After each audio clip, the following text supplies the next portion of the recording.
mahasiswa pendidikan program studi pendidikan guru sekolah dasar Universitas Sulawesi Barat. Kami datang ke sini dalam rangka melaksanakan tugas observasi mata kuliah pengembangan kurikulum SD.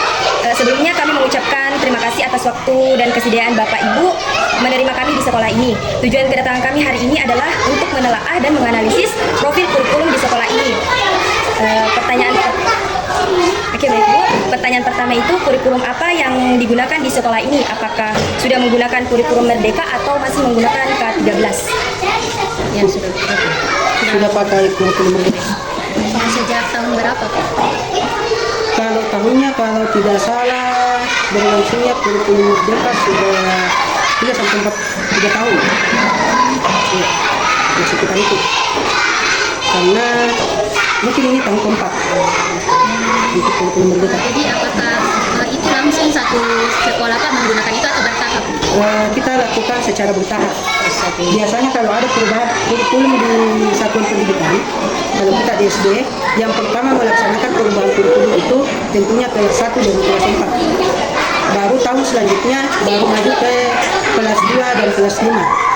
Sudah lanjut, dan tahun selanjutnya lagi kelas 3 dan kelas 6. Dan sekarang ini tahun kedua di kelas 6 menggunakan kurikulum Merdeka. Iya, itu sekitar itu.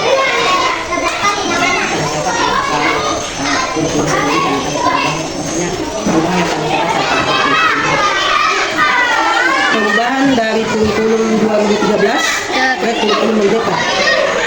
Kalau perubahan yang paling terasa sebenarnya dari bentuk penilaian, asesmen bagi siswa itu yang pokok penting ada perubahan.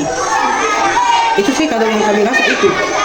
Dari materi pembelajarannya juga begitu, bukunya, kemudian kayak modul ajar kan kalau di kurikulum sebelumnya kita masih pakai rancangan FPP. Nah, ada bagian-bagiannya tersendiri untuk FPP.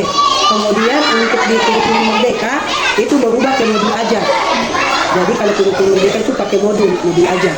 Pada intinya sama, cuman adalah perbedaan. Jadi mungkin itu yang agak kami rasa ada perubahan dari segi administrasi. Otomatis kami ganti administrasi lagi.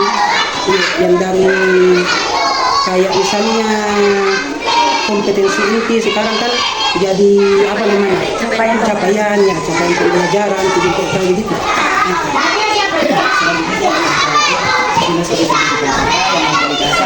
Ya, sekarang saya filosofi pendidikan apa yang menjadi dasar sekolah ini dalam menerapkan kurikulum Merdeka.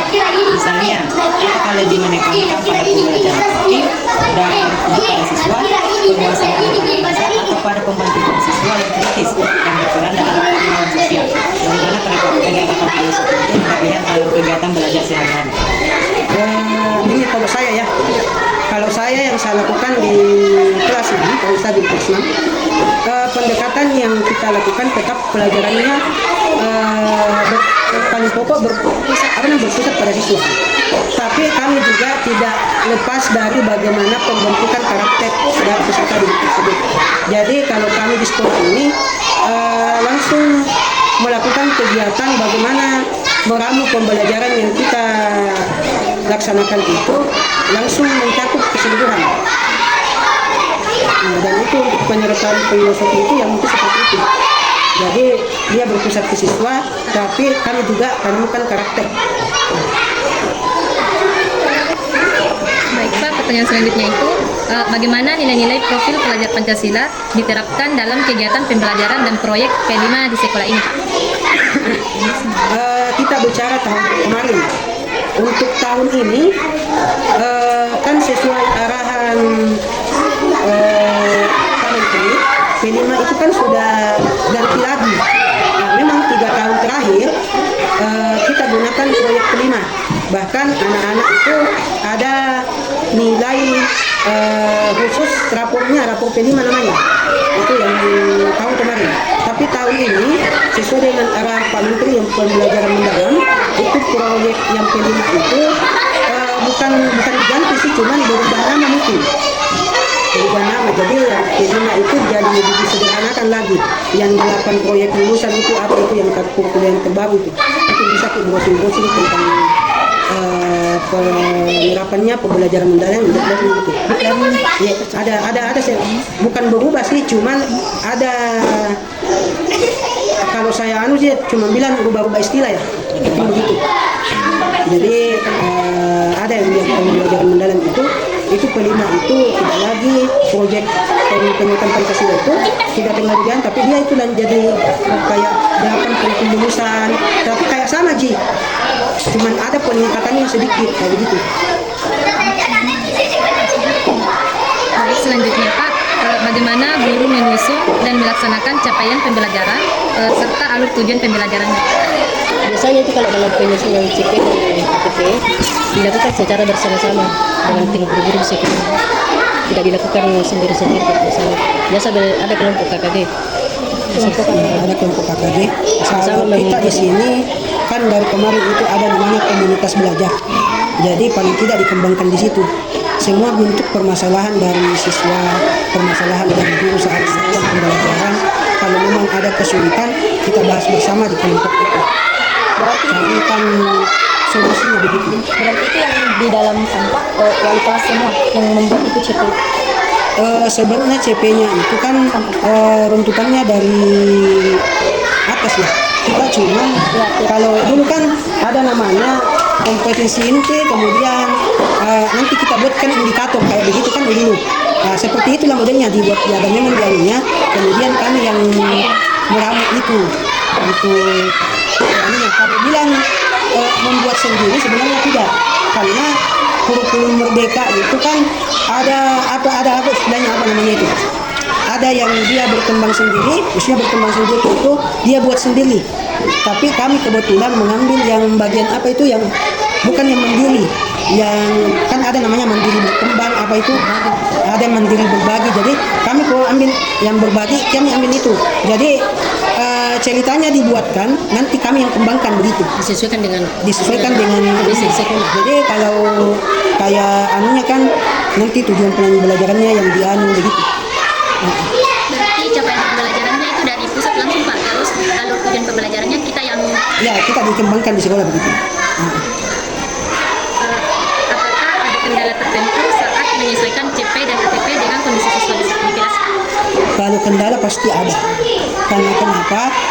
Kadangkala kalau yang dari pusat itu kan dia berbicara secara nasional, sedangkan kita itu kultur daerah kan berbeda-beda otomatis, tapi untuk pengembangannya kadangkala kami mengikuti dengan kultur daerah. Misal kalau materi pembelajarannya misalnya contoh ini, kalau saya ya misalnya ada kayak di pembelajaran misalnya seni misalnya, kadangkala kalau materinya ambil sebentar misalnya, kadangkala yang berbau nasional kan, tapi kadangkala kita memasukkan ke pembelajaran itu jenis kayak tarian yang ada di daerah kita, maksudnya kita sisipkan seperti itu. Jadi kalau misalnya contoh kalau misal ada materi tentang kayak kuda lumping, kan kalau kita di Mandang nggak ada, yang ada saya empat duduknya, jadi begitu. Kita kembangkan ke situ lah, maksudnya pada intinya tidak terlalu jauh lah dari apa yang diinginkan. Baik Pak, untuk pertanyaan selanjutnya, seperti apa bentuk pembelajaran berdiferensiasi? Kan sekarang ada yang dibilang pembelajaran berdiferensiasi yang dilakukan guru agar sesuai dengan kebutuhan dan kemampuan siswa. Biasanya guru kan membedakan kegiatan belajar berdasarkan minat atau kemampuan si siswa itu Pak. Bisa diceritakan contoh penerapannya di kelas? Pembelajaran berdiferensiasi itu yang pertama harus kita lakukan sebagai guru atau pendidik. Yang pertama adalah memetakan siswa sesuai dengan kemampuannya, itu yang pertama. Kemudian makanya ada kalau kurikulum merdeka itu ada namanya asesmen diagnostik. Asesmen diagnostik itu untuk mengetahui bagaimana tingkat kemampuan dari peserta didik yang akan kami hadapi ke depannya. Dan biasanya itu dia lakukan di awal pertemuan. Jadi ketika sudah dipetakan, maka guru itu membuat kalau dulu itu namanya RPP berdiferensiasi, kita buat RPP, kita melakukan pembelajaran sesuai dengan kemampuan peserta didik. Kalau kita contohkan pelaksanaannya, misalnya kita saat ini mau belajar matematika misalnya, materinya adalah misal perkalian lah, misalnya perkalian pecahan. Di awal kita tahu, oh kita kelompokkan, yang di kelompok ini belum tahu mengenal pecahan misalnya. Yang ini, yang kelompok ini, dia sudah tahu mengenal pecahan, tapi perkalian pecahannya belum dia tahu. Yang ini dia sudah paham. Berarti kita memberikan pembelajaran dalam satu kelas itu secara berbeda, tapi dengan waktu yang berbeda pula. Maksudnya kita antar dulu yang belum mengenal pecahan ini, kemudian sampai dia punya tugas, kemudian pindah lagi ke kelompok selanjutnya, dan akhirnya sampai di kelompok yang ini sudah lebih paham. Tujuannya di sini supaya anak-anak itu tidak merasa bosan juga dalam kelas, karena kalau kita mengajarkan apa yang sudah mereka tahu, itu otomatis ada rasa jenuhnya anak-anak, bosan dalam kelas. Jadi kita harus kembangkan juga. Jadi kadang-kala kalau kita gunakan pembelajaran diferensiasi itu papan tulis kadang-kala kita bagi tiga. Jadi yang kelompok sini ini tuh tugasnya, kelompok sini ini tuh tugasnya, kelompok sini. Karena kita mengajarkan sesuai dengan tingkat kemampuan peserta didik. Seperti itu kalau bicara tentang pembelajaran berdiferensiasi. Pak, untuk pertanyaan selanjutnya, prinsip apa yang dijadikan pedoman di sekolah ini, Pak, dalam menerapkan kurikulum agar relevan, efektif, dan efisien? Apakah sekolah punya pedoman khusus yang dijadikan sebagai acuan? Kalau kita di sini sih ikut sama apa yang ada. Untuk penerapannya kan kalau kayak begini, kurikulum merdeka kan bukunya sudah jadi, memang dibuatkan bukunya. Jadi kita tinggal siapkan itu saja dan mengajar sesuai dengan apa yang ada di buku itu. Maksudnya tinggal kita mengembangkan saja gitu. Jadi kalau prinsip apa yang Artinya sekolah sudah punya pedoman, apakah sudah punya? Iya, pedoman yang diikuti oleh sekolah itu langsung dari pusat. Langsung dari pusat, Pak. Lalu kita yang sesuaikan dengan kemampuan siswa. Sesuai dengan kondisi sekolah. Iya, ini kayak begitu.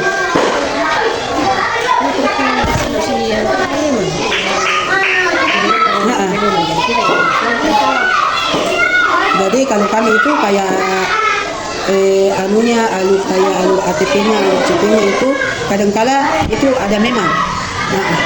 Jadi kita tinggal pilihan saja, dipilah. Karena memang itu ada memang dari pusat. Jadi kita tinggalkan bentuknya itu, kalau itu banyak itu maksudnya halamannya itu banyak sekali. Jadi kita tinggal pilih yang kita butuhkan. Karena tergabung semua dalam satu file itu, tergabung semua. Jadi kita pilih mana TP, ATP yang mau dikabari sebenarnya. Tapi Pak, pertanyaan selanjutnya itu bagaimana sekolah menilai atau mengevaluasi capaian belajar siswa dalam kurikulum merdeka? Terus apa saja tantangan yang Ibu atau Bapak hadapi dalam penerapan kurikulum merdeka dan bagaimana sekolah mengatasinya? Kalau sekolah evaluasi sekarang kan kalau kurikulum merdeka namanya sumatif. Jadi ada namanya sumatif atau asesmen formatif, ada diagnostik, ada yang formatif. Kemudian untuk yang formatifnya dilakukan setelah pembelajaran. Kemudian sebenarnya di sini ada pilihan. Kalau memang kami sudah, misal guru itu sudah puas dengan hasil belajar siswa dari asesmen formatif itu, yang anunya itu sumatif di akhir pembelajaran, itu bisa saja kami tidak laksanakan sumatif akhir fasenya. Tapi kalau kita di sini sumatif akhir fasenya itu tetap dilaksanakan. Jadi di situ untuk mengevaluasi capaian belajar siswa itu seperti itu. Jadi ada sumatif yang dilakukan di akhir proses pembelajaran. Jadi misal pembelajaran hari ini kita sudah ajarkan, kemudian ada penilaian di akhirnya begitu. Nah, jadi setiap hari seperti itu. Nah, untuk memastikan bagaimana apakah capaian pembelajaran itu apakah betul tercapai atau tidak, seperti itu. Kemudian tantangan yang dihadapi dalam penerapan kurikulum merdeka, sebenarnya yang paling pertama kami itu guru-guru kurang sekali pelatihannya. Nah, itu tantangan terbesar. Karena kenapa? Kami menggunakan kurikulum yang sebenarnya belum kami kenal. Mungkin bahasanya seperti itu. Karena memang tidak ada pelatihan yang dilakukan secara langsung. Mungkin kalau daerah kita mungkin permasalahan anggaran kan. Kalau begini permasalahan daerah kita mungkin masalah anggaran. Jadi memang betul pemerintah pusat dari kementerian sudah membuat platform yang membantu guru untuk belajar sebenarnya. Tapi yang jadi kendala lagi masalah waktu lagi. Nah, jadi memang kalau sebagai guru itu lawan terberatnya itu waktu memang. Karena kayak apalagi kalau dia sudah jadi ibu kan. Nah, kalau mungkin kayak bapak-bapak mungkin agak lebih enteng. Karena kenapa ya? Mungkin sepulang di rumah tidak terlalu banyak kerjaan. Tapi yang ibu-ibu kasihan kalau pulang ke rumah otomatis tidak akan berpikir masalah untuk bagaimana pasti urusan di rumah juga yang dikerjakan seperti itu. Jadi kalau mau ambil pelatihan di jam sekolah, anak-anak yang terbengkalai. Jadi betul-betul yang paling jadi tantangan adalah pengaturan waktu ini. Tapi dari himbauan ibu kepala sekolah, kami para guru di sini itu diminta untuk pintar-pintar bagi waktu. Jadi supaya kami bisa juga belajar secara langsung. Maksudnya secara daring cari informasi-informasi dari di media sosial tentang kurikulum merdeka. Termasuk tadi kayak pembelajaran diferensiasi itu kami tidak pernah dilatih untuk itu. Yang dapat pelatihan itu mereka yang ikut guru penggerak. Nah, sedangkan guru yang tidak ikut itu dia tidak pernah dapat pelatihan itu. Tapi kayak saya kadang-kadang mencari informasi dari situ. FPP diferensiasi itu seperti apa sebenarnya. Jadi memang harus kita guru yang harus pandai untuk mencari informasi sendiri. Karena kami itu tidak dapat pelatihan. Jadi kalau kami sudah tidak mencari sendiri juga ilmunya, otomatis tambah-tambah ketinggalan. Seperti itu. Ya, masih ada? Baik Pak, untuk pertanyaan berikutnya, bagaimana kolaborasi antara kepala sekolah, guru, dan orang tua dalam mendukung implementasi kurikulum merdeka?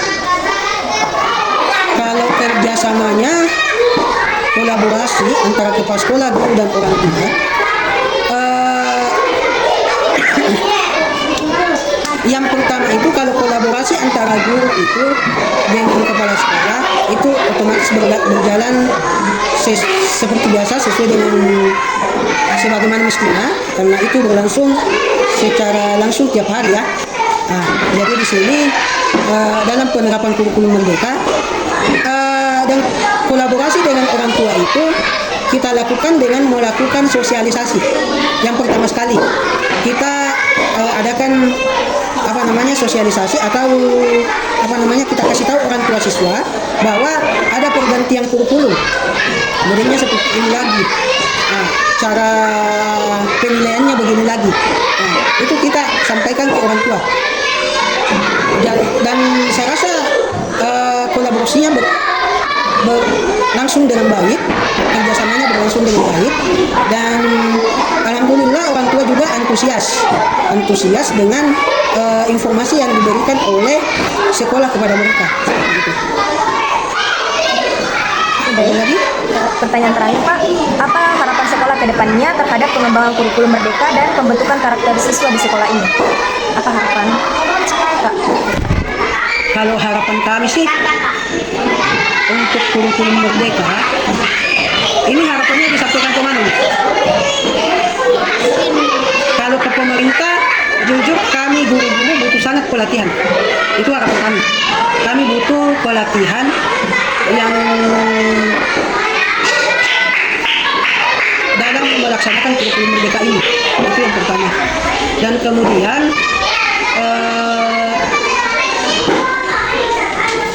dan untuk pembentukan karakter siswa termasuk juga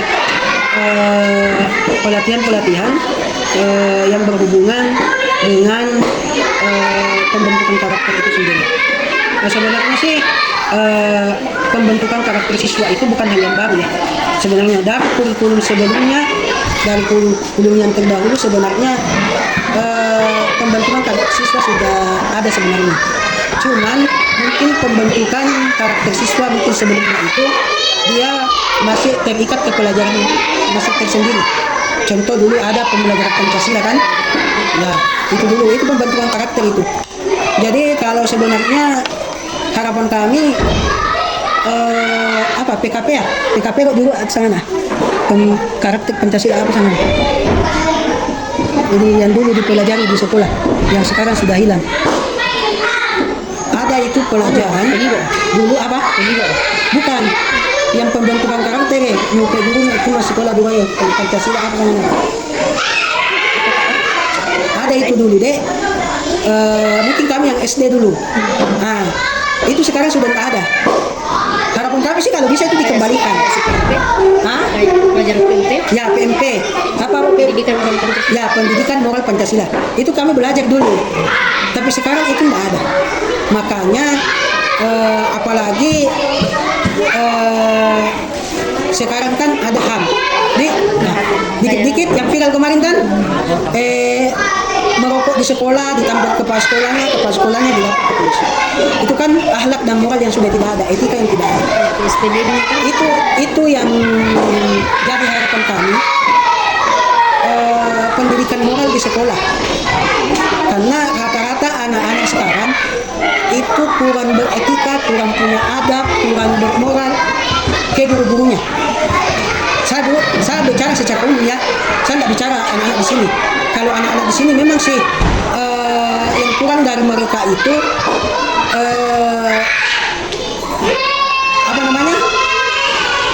kegiatan yang kayak penghormatan kepada guru. Kayak kan kami dulu waktu sekolah kami diajar itu kalau lewat orang tua, depan orang tua kami dulu diajar waktu sekolah kalau ada orang tua bicara jangan dewa-dewa depannya. Itu yang sekarang hilang di anak-anak. Meskipun kami ajarkan itu di sekolah, kami kasih tahu itu ke anak-anak, tapi kayak tidak berbekas. Karena kenapa? Faktor lingkungan, faktor di keluarganya mungkin sudah tidak diterapkan yang seperti itu. Makanya kurang sekali yang seperti itu. Adabnya anak-anak itu kurang. Dan otomatis kan itu berhubungan dengan karakter anak kan? Itulah kalau harapan kami kembalikan itu pendidikan moral Pancasila itu dulu. Jadi betul-betul, dan juga sebenarnya sih 2 hari yang lalu ya, 3 hari Jumat kalau nggak salah ya, ada pelatihan dari HAM Sumbar tentang perlindungan hukum bagi tenaga ASN yang melaksanakan tugasnya ada. Kami sudah dapat informasi. Cuma masalah informasi itu yang kurang disampaikan kepada orang tua siswa. Nah, karena ternyata di undang-undang sudah diatur, ternyata guru dalam melakukan proses mendidik siswa itu ternyata sudah dilindungi. Kalau memang kayak begitu kemarin. Cuman masalahnya informasi ini tidak terlalu keluar, tidak banyak diketahui oleh kalangan halayak orang banyak. Jadi makanya sekarang itu kalau mau kalau di sini sih masih proses mendidiknya masih jalan sih, karena belum ada guru-guru di sini masa bodoh. Dan mungkin di daerah lain sudah ada masa bodoh gurunya. Yang penting mengajar selesai. Jadi terserah media kadang-kadang juga dijadikan konten kan masalah ini, karena betul-betul ya mau diperbaiki akhlaknya anak, kita benturan sama hukum, ya kan ada prosesnya. Tidak juga langsung anak-anak salah hukum, tidak. Dilakukan dulu pendekatan sedemikian rupa. Jadi kalau sudah tidak mempan, ya sudah ada hukuman yang ditingkatkan begitu kan. Nah, tapi alhamdulillah di sini kalau hukuman fisik itu lah. Oke, baik Pak, apa yang paling ingin dipertahankan dari sistem kurikulum Merdeka ini? Paling ingin banyak kurikulum Merdeka yang bagus ya. Yang mau dipertahankan di kurikulum Merdeka. Kalau ditanya ke apanya yang perlu dipertahankan, apanya bagus dipertahankan kurikulum Merdeka? Sebenarnya semua itu bagus. Bagus di semua deh, cuman ya mungkin caranya penerapannya mungkin yang masih bagus sebenarnya, karena saya lihat itu kayak begini apa semua betul-betul dirinci secara dulu kalau misal kurikulum sebelumnya langsung tidak banyak itu harus pergi ke sini baru ke sini, padahal gini sama apanya mau tentang kurikulum merdeka anunya saja